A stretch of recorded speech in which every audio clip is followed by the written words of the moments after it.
파크 페르메를 끝내고 차량을 인수받은 레이싱 팀들은 레이스 시작 전 정찰 랩을 소화해야 합니다. 차량에 이상이 생기진 않았는지 체크도 하고 피트에서 차를 꺼내 그리드로 올려놓기 위해선 무조건 달려야 하는 것이죠. 이번 벨기에 그랑프리에서 정찰 랩 도중 블랑시몽을 빠져나오던 사인츠의 차량에서 엄청난 연기가 발생하며 이그조스트 문제로 리타이어하게 되었습니다. 사실 안티스톨 장치가 부착된 이후로 레이스 시작 전 리타이어하는 DNS는 최근 보기 힘든 광경이 되었는데요.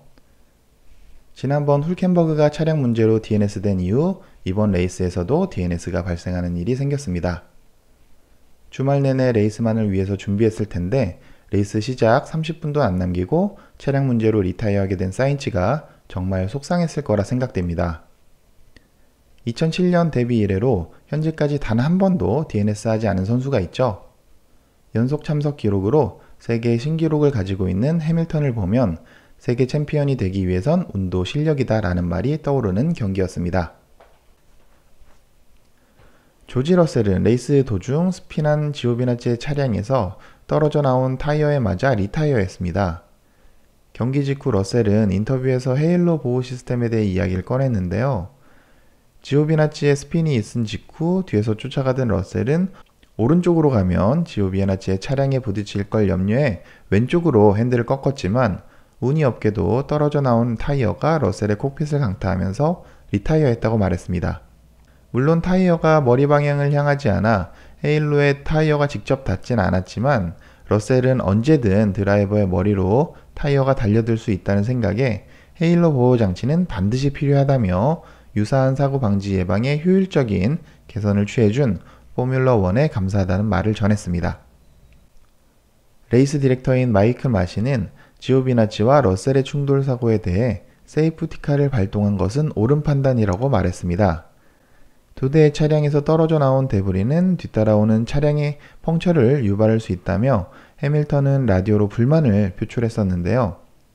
마이클 마시는 트랙 마샬이 빠르게 정리해 줄 것을 믿었으며 세이프티카가 지나간 라인을 통해 후행 차량들이 명백히 라인을 만들어낼 것이라 믿었기 때문에 레드 플래그는 고려하지 않았다고 말했습니다.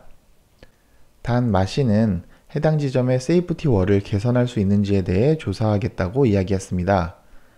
사실 해당 사건은 지오비나치의 드라이빙 에러로 발생한 충돌 사고입니다. 지오비나치는 CP를 찍고 탈출하면서 뒷바퀴 하중이 털려 있음에도 빠르게 반응하여 카운터를 넣지 못해 오버스티어와 언더스티어가 연이어 발생하면서 스핀한 것으로 보여집니다. 작년에도 마지막 랩에 스핀했었던 지오비나치인데 올해도 스파에서 확실히 약한 모습을 보여주었습니다. 피에르 가슬리는 벨기에 그랑프리 직전 앙뚜앙 위베르의 친구로서 그를 기리기 위해 경기에서 좋은 성적을 거두겠다고 밝혔습니다. 실제로 가슬리는 레이스에서 단독으로 하드 타이어를 사용하는 변칙적인 전략을 가져갔고 세이프티카 상황에서 불리한 위치에 놓이게 되었음에도 후반 미디움 타이어를 이용해 추월쇼를 펼치며 8위로 피니시하는 모습을 선보였습니다. 팬들이 뽑은 드라이버 오브 더 데이는 당연히 가슬리였으며 레이스 직후 인터뷰에서 앙뚜앙이 같이 즐겼으면 좋겠다 라고 인터뷰를 했습니다.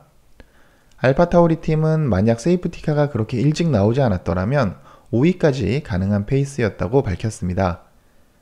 2020 시즌 알파타우리의 피에르 가슬리 선수는 계속해서 상한가를 치고 있습니다.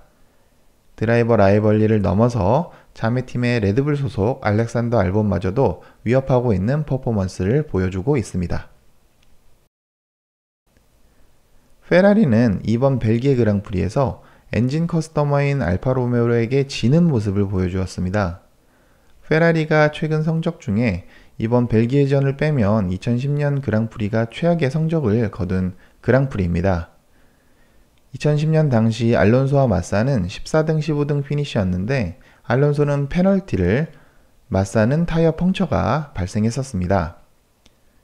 페라리는 올해 초 FIA 차량 규정 부분에서 어떤 트릭을 썼는지 밝혔고 그 내용은 비공개 처리하기로 FIA와 합의한 것이 알려졌는데요. 페라리 엔진을 쓰고 있는 세 팀, 페라리, 알파로메오, 하스가 전반적으로 하락세를 겪고 있는 걸 봐서 엔진에 다운그레이드가 발생한 것은 분명해 보입니다. 하지만 이번 벨기에 그랑프리는 지난 경기와는 차원이 다른 수준으로 페라리가 고전하는 모습을 보여왔습니다. 제 개인적인 의견으로는 작년 벨기에에서 1등을 했었던 페라리에게 FIA가 비공식적으로 차량 페널티를 준 것이 아닌지 의심이 됩니다.